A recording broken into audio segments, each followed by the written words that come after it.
Welcome to Nerds at Church, a podcast about nerdery and the Bible. I'm Pastor Kay, and I use pronouns like she and her. And I'm Pastor Emily, and my pronouns are they, them, theirs. In this episode, we'll discuss the first Sunday of Lent, which this year falls on February 21st. Check out the episode description for links to the Bible passages and other references we make in this episode. For our deep dive, we are diving deep into rainbows. The first reading that we have in Genesis is the story of God's rainbow, God's bow being put into the sky. And so we thought we'd dive deep into the many aspects of rainbows that we love. Emily, why are there so many songs about rainbows? And what's on the other side? That was brilliant. Well done. Yes, Kay, in fact, there are so many songs about rainbows and frequently what's on the other side. And I should have looked up who that's by because a lot of us know it from Kermit, but it's not just Kermit. No, Kermit wrote that song. He said so in the movie. That was a very valiant attempt to keep a straight face. I'm not really sure why you bothered, but, you tried and I could tell. Yeah, it's always worth trying.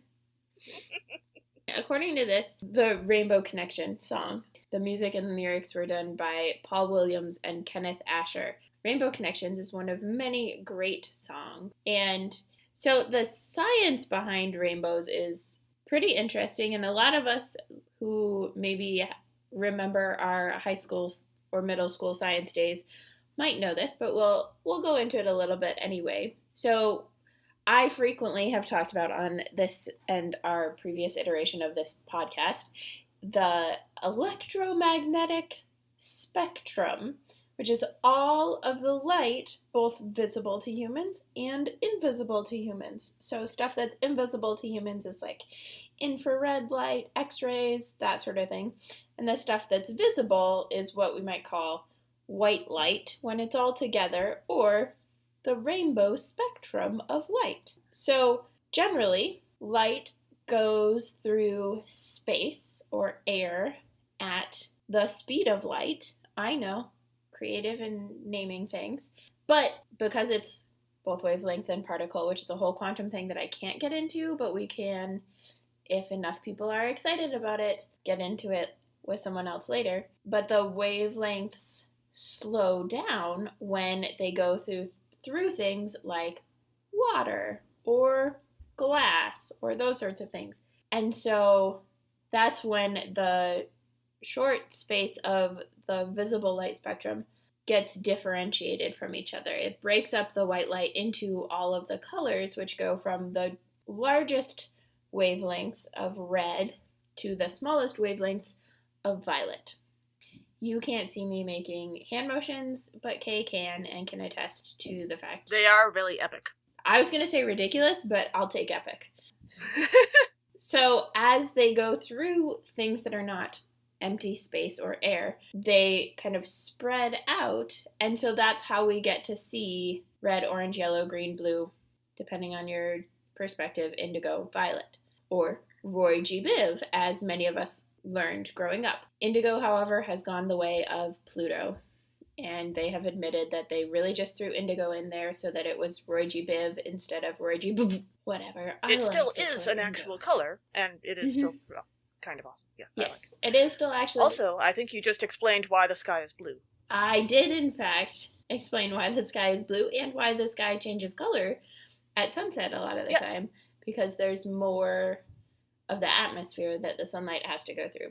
Indigo is still a color. It is still in the rainbow. It's just not one of the main colors the way that maybe goes. Just like Pluto is still a planetoid, even if it's not a planet. Exactly.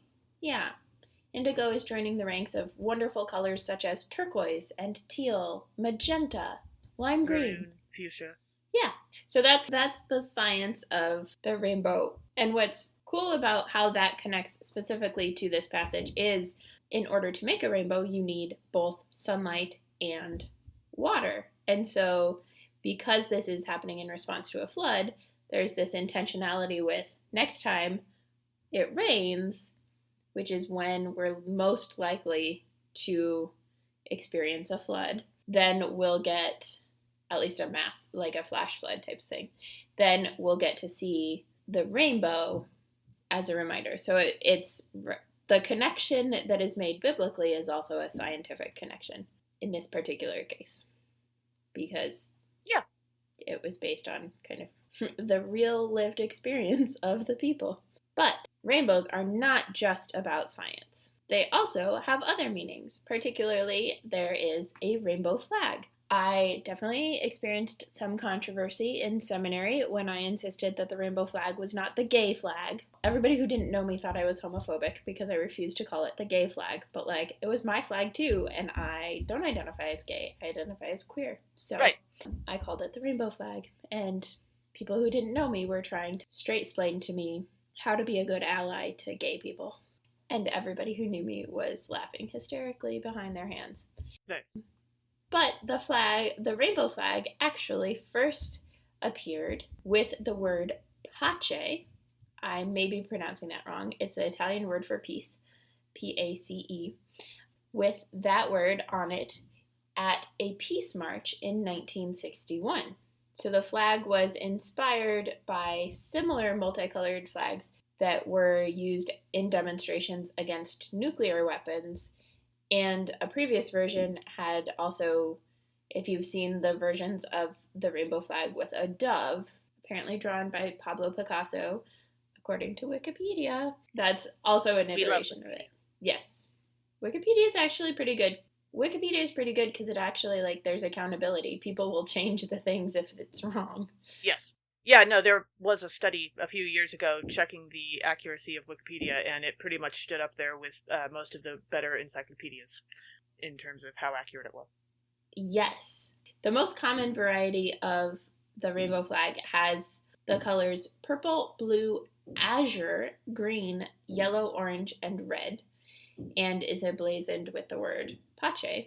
It also became popular again in 2002 with the Pace da tutti I balconi, which is a terrible pronunciation of the Italian for peace from every balcony, which was actually a campaign started against the impending war that happened nevertheless because the United States.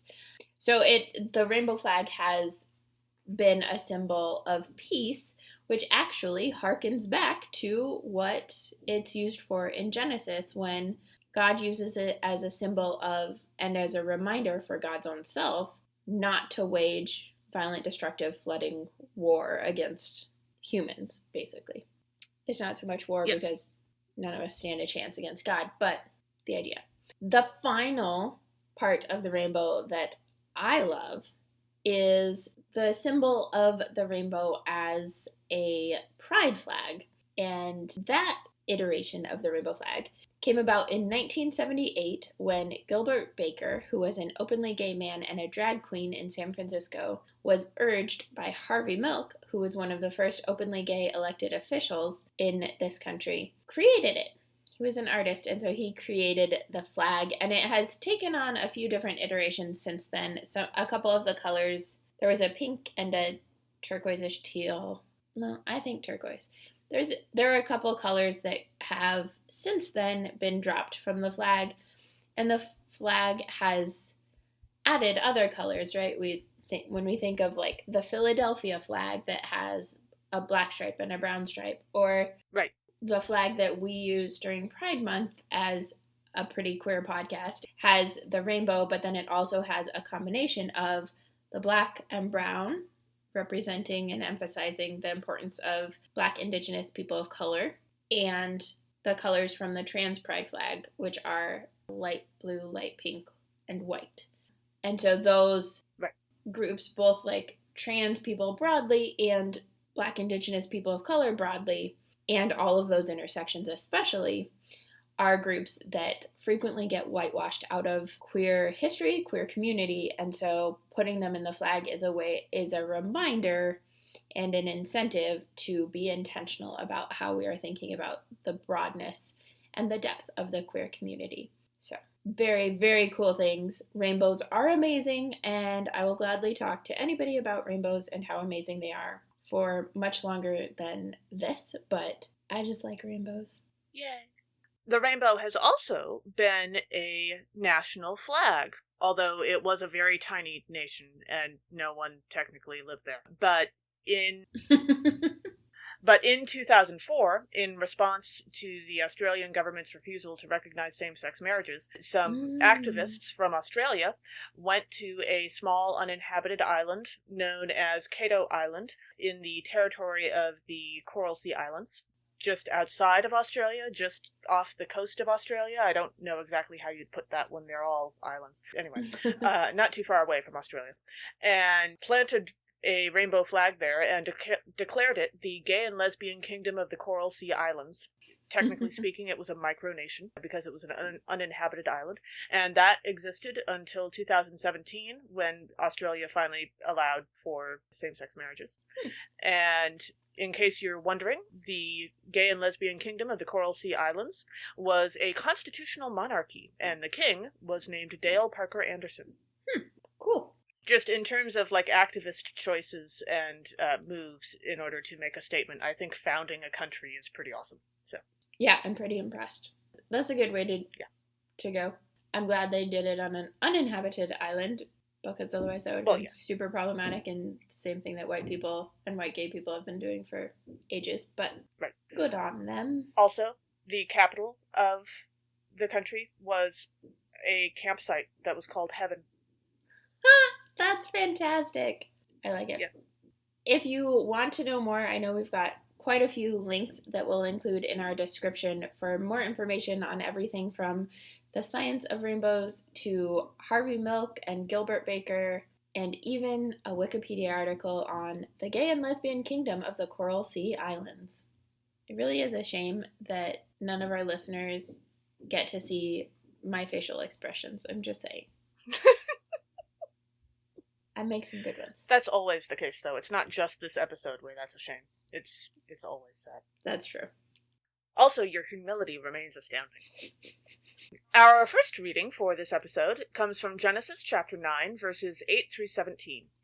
After wiping out all of humanity except one family, God establishes a new covenant with Noah and all creation, with a symbol as a reminder, the rainbow. So one of the themes of this episode is the theme of covenant. Not to be confused with a convent, where mostly nuns hang out and do work and things, but a covenant. Although I suppose they probably have covenants there. I think they would. It's true. A brief intro to covenant, which we'll get into in our next episode, but a covenant is like a pact or a promise. I know when we do the words of institution, when they're the pre-scripted words of institution, we talk about Jesus saying, "This cup is the new covenant in my blood, shed for you and for all people for forgiveness of sins." The congregation I serve right now doesn't do words of institution that way. They do tell the story, say the words. So it's a little bit deeper and broader, but that also gives me the freedom, instead of saying covenant, which not everybody understands, especially if they're not super Christian, we get to talk about the promise. So a covenant is kind of like a mutual promise or a pact that people make. Kind of like when Katniss and Rue form an alliance. They make a pact in the Hunger Games to work together to defeat the rest of the careers, as they're called, the people with distinct advantages in this game of killing people to survive. Yeah. They even shake on it. Yes, actually, covenants do very often have a symbol, even if it's not always the rainbow.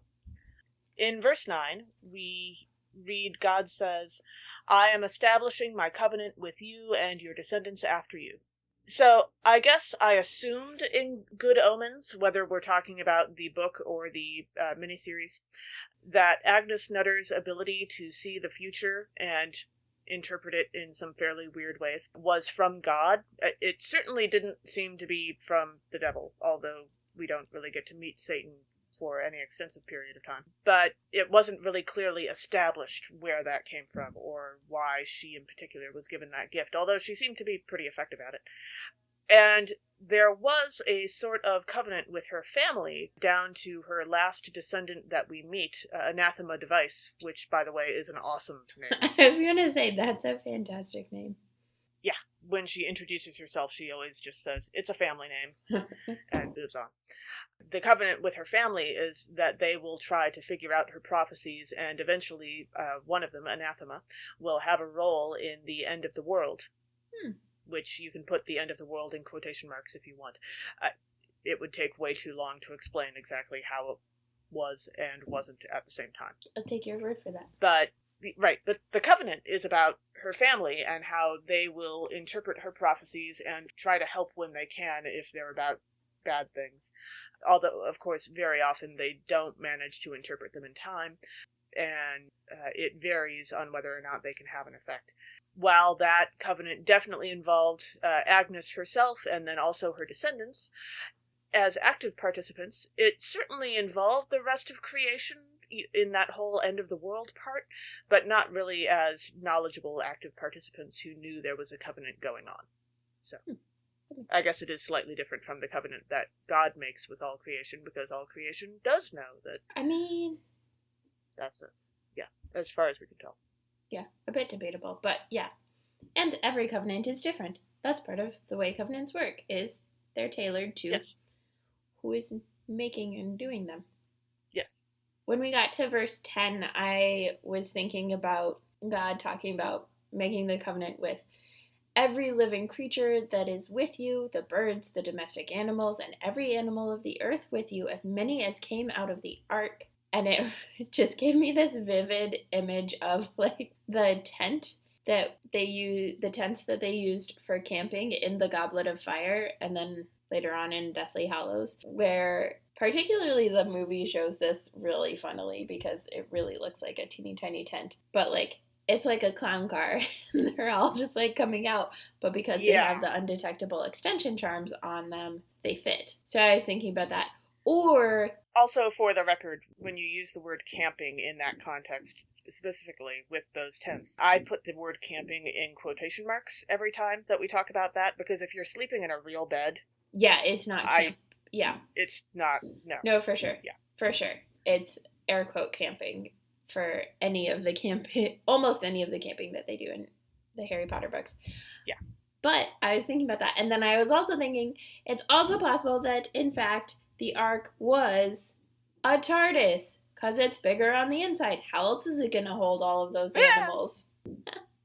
In verse 14, when we hear God say, "When I bring clouds over the earth and the bow is seen in the clouds," we understand that the reminder has been set by God according to something that would have to happen before the flood that destroyed everything again. And specifically according to something that God would be doing, because the reminder is established in the verses after this to be for God. Mm-hmm. The reminder, it also reminds us, that's nice, but specifically the reminder is for God to not do this again, rather than mostly for us. Which is, first, a little scary when you think about it. Mm-hmm. Like most of us did not contemplate this in Sunday school. And second, reminds me of what little I've been taught about how to set various kinds of reminders for people with ADHD. And when I say what little I've been taught, I mean that the medical community is still working on how to convey this kind of information in a useful fashion.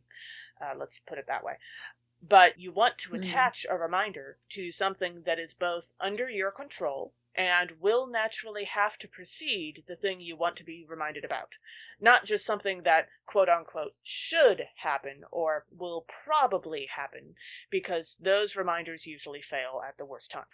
So I kind of like that God set the reminder according to something that has to happen before another flood could happen, because that means that it will be a reliable reminder for God.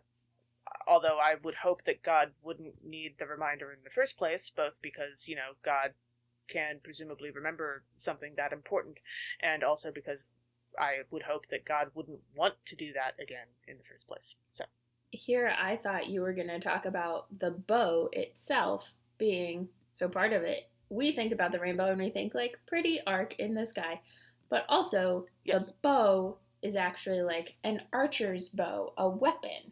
And so God is literally like hanging up their weapon and planning not to. Yes, I do like that too. That's where I thought you were going to go with it.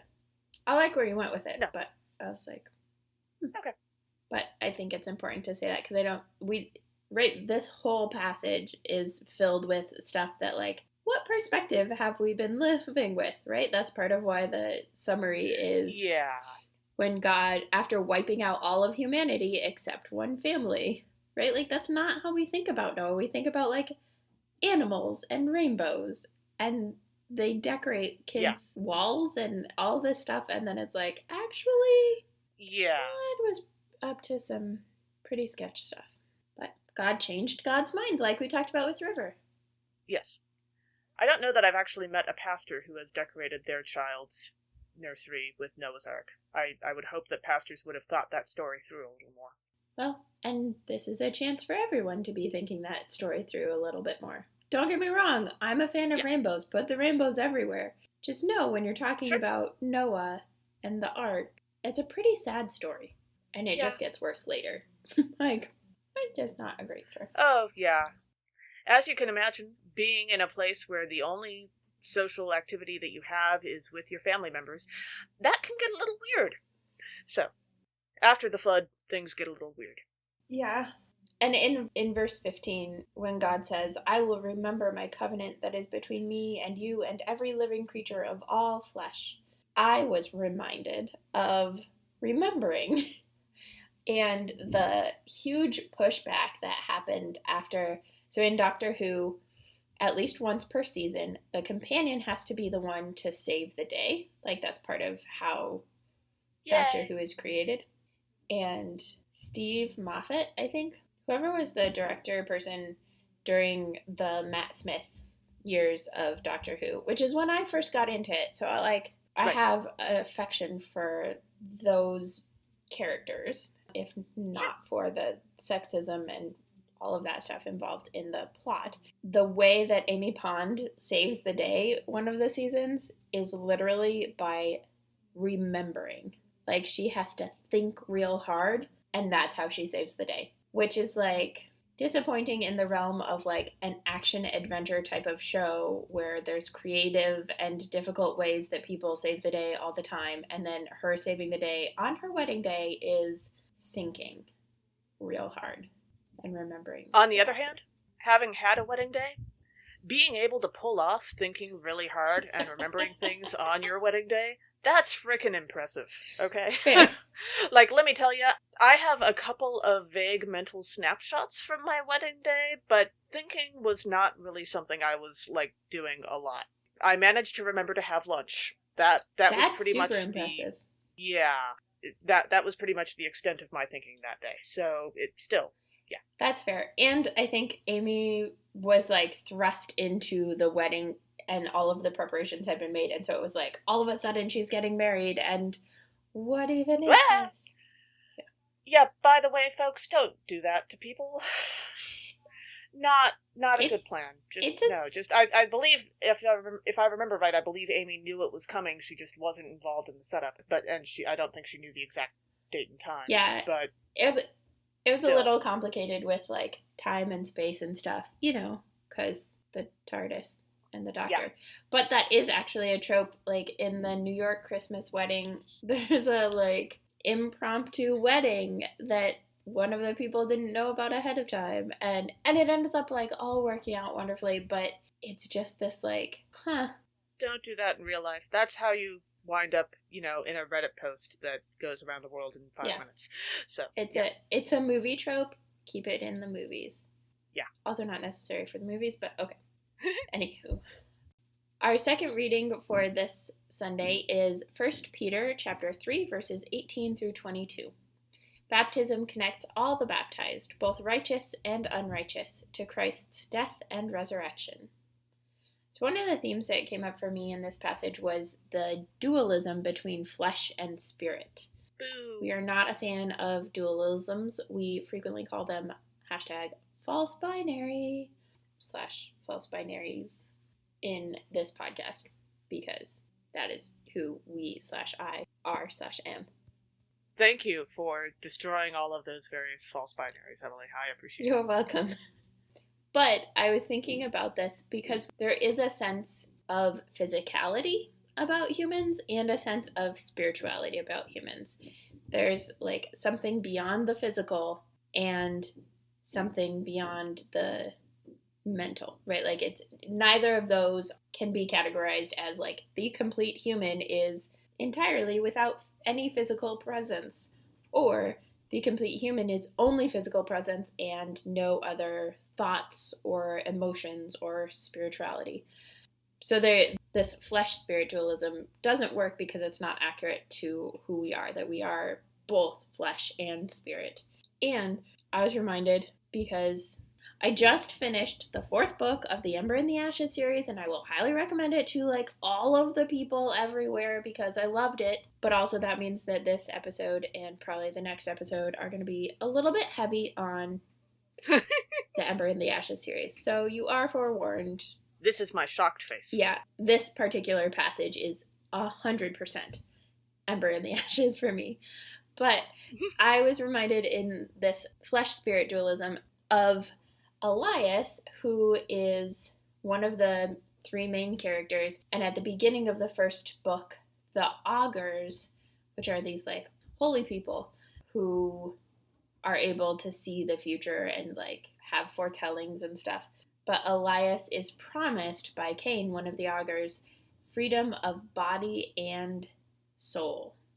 And he holds on to this and wonders about it, and it kind of pops up throughout the thing, but there's always like a way in which maybe this is what Cain was talking about, or maybe this, or maybe this. But there's this sense that like as long as one of those is still captive, his whole self, like you can't have freedom of body and not freedom of soul. You can't have freedom of soul and not freedom of body. Right. And as we dive into the verses, in verse 18, we read, "For Christ also suffered for sins once for all, the righteous for the unrighteous, in order to bring you to God." And I was thinking about that, and there's this trope in a lot of like fantasy and good versus bad stories that the righteous folks, the good guys, are the predictable ones. You can always count on them to do X, Y, and Z, to do the right thing, right, or to try to save the lives. And so you can take that into account, as Karis frequently does, who is the commandant in the Ember and the Ashes series. See what I'm doing here? She frequently takes into account, okay, what would a righteous person, what would someone who is good do if I did this? Okay, that'll draw them over here, and then I can go do this other completely horrid thing. She's basically the character with no conscience for all public encounters with her. Yeah. So there are like little places of where you can figure out what she's after, but it's a lot harder for her because she's not concerned about like betraying the capital city of the empire to these Karkans. Like, she doesn't care how many people die as long as she is still alive, right, and she can continue to gain power. So be righteous, even if it means being predictable. Cheers. Well, and just because you're righteous doesn't mean you have to be predictable. Like, you can do good things in unpredictable ways. Also true, and that's part of, like, what involves in the story is, like, figuring out how to counter her means being unpredictable. Right. In verse 19, we hear, in which he also went and made a proclamation to the spirits in prison. So this is not explained all that well in this particular passage, but it sounds like it's a reference to what's called the harrowing of hell, which is an ancient Christian idea which started in the Catholic Church and has a slightly different version in the Lutheran Church, and not all Christians accept it. Like, this is not universal Christian doctrine and at all. And it's not, like, super biblical. Like, it's not just that this is, like, a vague reference. It's, like, there are no explicit references. Yeah, there are a bunch of verses like this that sound like they're referencing it, and so it was taught in the very early church, and now it's very much more of an optional thing. But we do reference it in the Apostles' Creed when we say, "And Jesus descended into hell," or "And Jesus descended to the dead." So there's a couple different versions of this. The first, more specific version that is part, I believe, still part of the Catechism of the Catholic Church, is that when Jesus died on the cross and before Easter Sunday morning, he went to hell and got all of the righteous people from history who were there because they weren't Jewish or Christian and brought them out to purgatory or heaven, depending on who you talk to, I guess. I believe for the Catholic Church they would say purgatory. Lutherans don't do purgatory. Actually, pretty much no one but Catholics do purgatory, as far as I'm aware. Yep. And so the Lutheran version of this, specifically from Martin Luther himself, from the Formula of Concord, I don't have the exact reference here. I think it was Article 9. I have no idea. Is that Jesus descended to hell after his burial, conquered the devil, destroyed the power of hell, and took from the devil all his power. It's not specific in how he does that, and I am perfectly happy to agree with this version of it. Mm-hmm. But Luther had different ideas about how the afterlife works, and so couldn't quite go to the concept of Jesus actually going down to hell and, rummaging through like it's a garage sale and finding all the people that he wanted to bring out again. Yeah, I have a feeling Jesus would just, buy up the entire garage sale. Yeah, exactly. So there's some problematic theology here, and when you look at pieces of theology that come from the truly ancient church, the very earliest days, some of them are pretty weird, because they were still figuring things out. That's fine. But my question is that there are all of these movies that deal with either Jesus's crucifixion and resurrection, or movies that deal with the afterlife, or movies that deal specifically with hell, or movies that deal with the end of the world. And pretty much all of them, all of these stories, whether they're books or movies or whatever, they ignore this concept almost entirely. Dante in the Inferno has one passing reference from the tour guide Virgil. Milton, in Paradise Lost, avoided it on purpose because of his religious views, which again would get complicated to explain. The movie The Passion of the Christ skips it, so does Good Omens.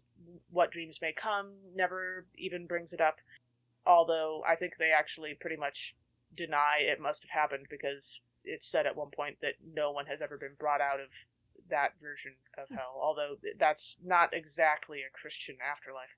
So I'm just kind of surprised that this concept doesn't show up more often in fiction or in other types of religious literature, because it's not a universally held idea, but there's a lot of story and drama and potential in there, as a story to tell, and I feel like it's kind of weird that it's been this universally ignored. Yeah, which it's also particularly surprising given the anti-Semitism built into The Passion of the Christ, that it wouldn't be included because it's actually a pretty anti-Semitic idea and pretty inaccurate base for Jewish belief practices, right?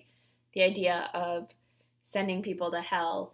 Hell is not, in Jesus' time, was not even a concept, right? That's not how it works. That's not a Jewish concept. That's a very, Christian, developed later kind of concept. And to, imply... And got super popular in the Middle Ages, which, anytime something got super popular in the Middle Ages or that general area of history, maybe you want to take a second look at it and ask yourself, was this really a good idea? Right. Was this actually just to provide an excuse to harm Jewish people? If so, maybe. Or, go fight wars that you really wanted to fight, but maybe weren't actually all that helpful. Yeah. Yeah. So I am not disappointed that this is not a thing. Yes. I don't know that disappointed is the word, but surprised. I'm not, because goodness knows, given how fiction has dealt with Christianity in a completely unknowledgeable way in the past, I am not disappointed that this hasn't been dealt with. Particularly the Left Behind series is very much for crying out loud. Yes. Is really terrible, and it exists, so why does this not exist? Yeah. So I used the word surprised and not disappointed on purpose. But I could see some really truly interesting fiction coming from people who have actual talent and are willing to do some research from it. But still, I would have very high standards. Yep. So I will just I just want to make sure people know that the concept is pretty anti-Semitic and not in line with Jewish teaching or practice. Right.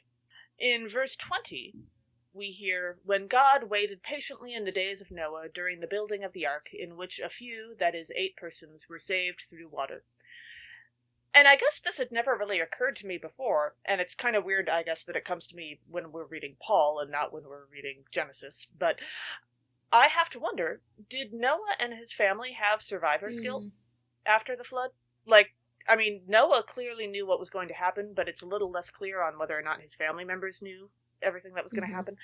And that's gotta be major trauma. Like, I really hope one of them had some innate talent for counseling, because, wow, they were going to need it. Yeah. And anytime just a few people are saved, that sort of thing tends to happen to some of them, whether we're talking about real-life tragedies and disasters, or whether we're talking about, zombie movies or apocalyptic fiction like The Stand. Some of them are going to have survivor's guilt. That happens. So, wow, that must have, as a concept. Yeah, I would imagine that they had survivor's guilt, because the next verse, verse 21, we read, "And baptism, which this prefigured," this being the flood, "now saves you."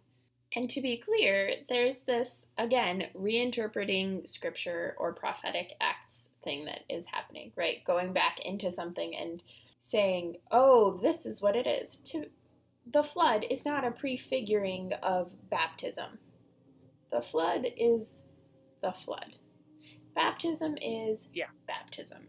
Once again, we are reminded that the epistles are written by our colleagues, not by God. And so we get to have conversations about that and say, I think your theology is kind of problematic. Yeah, baptism hasn't committed genocide. I'm just saying. Well, okay, people have committed genocide in the name of baptism, which is also wrong. Yeah. But the act of baptism itself, I don't know of anyone who was baptized. Yeah, you're not actually supposed to die. It's a symbolic death. Yes. There's a difference. Yeah. But I was thinking about that and the ways that the author in this particular verse and passage is reinterpreting scripture and prophetic acts and is finding a new meaning in it, which is similar to A Sky Beyond the Storm, the 4th and final book in the Ember in the Ashes series. There's a lot of prophecies, and they call them foretellings in the whole series, but particularly it comes to a head in A Sky Beyond the Storm.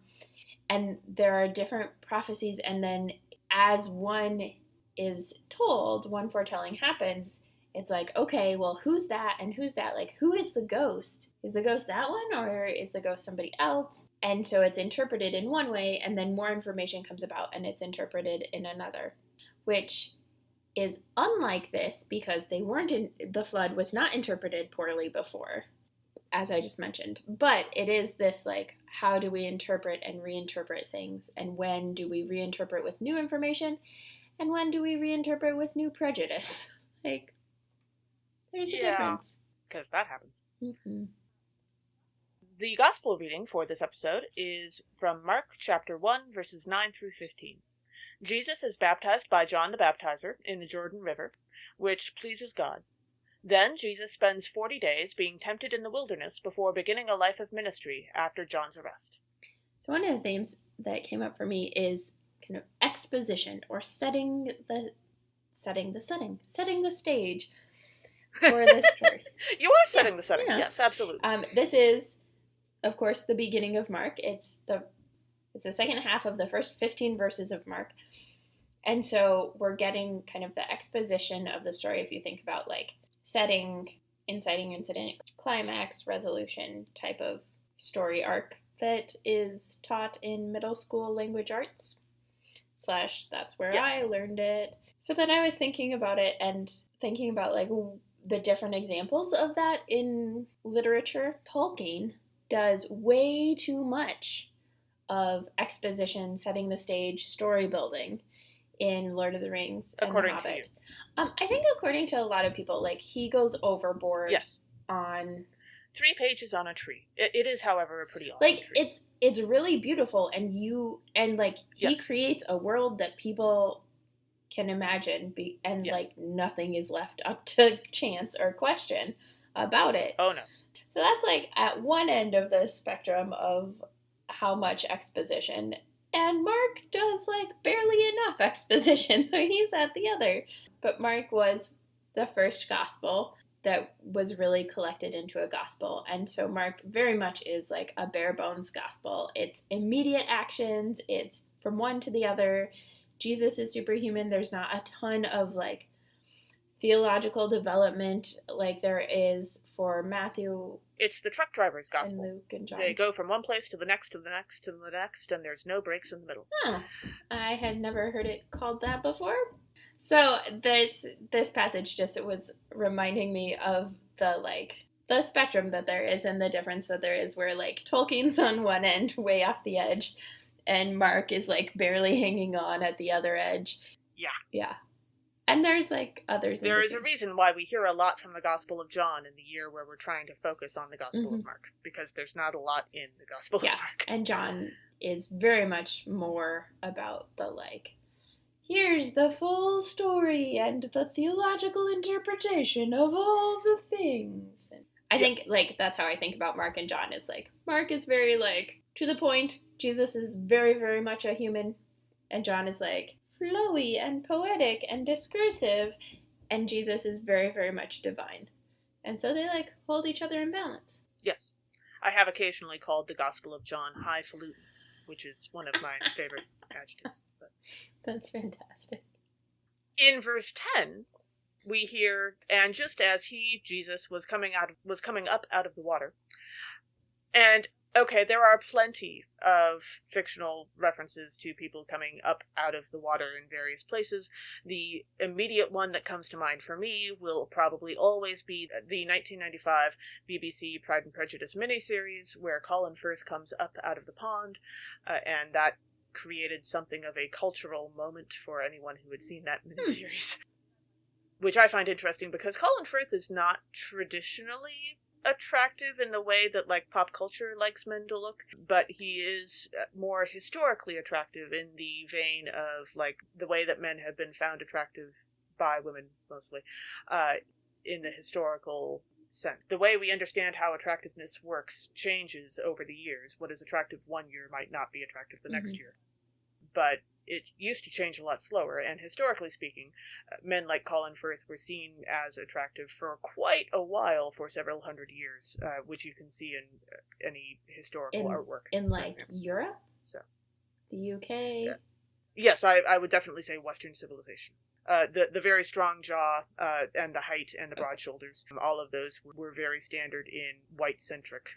Okay, I was like, I feel like this is a continent-specific type. That makes more sense. Okay, gotcha. Yeah. I, having never seen the 1995 BBC Pride and Prejudice miniseries, did not think of Colin Firth in the least bit for this verse, but I also thought of this verse, and the two examples that I thought of were coming out of the Matrix, like when Neo in particular comes out of the Matrix for the first time, and it's like a coming up out of this liquid, but also like there's all these things attached and they have to be like let go, and or coming up out of the regeneration gel for Cylons in Battlestar Galactica, because that's the other thing that I'm like really deep into in this particular moment.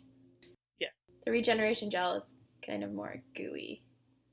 I guess the Matrix stuff is too, versus water.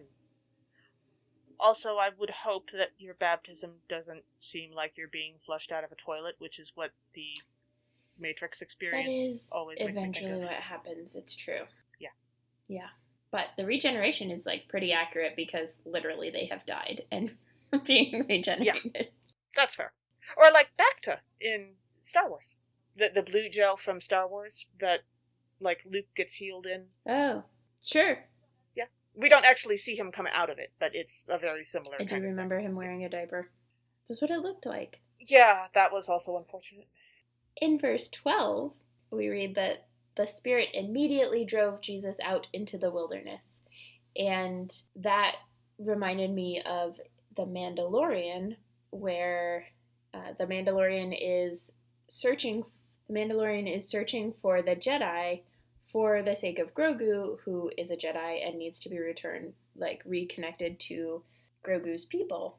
And in the search for the Jedi for Grogu, the Mandalorian is very much driven into the wilderness planet, by a spirit of care and concern and compassion for Grogu.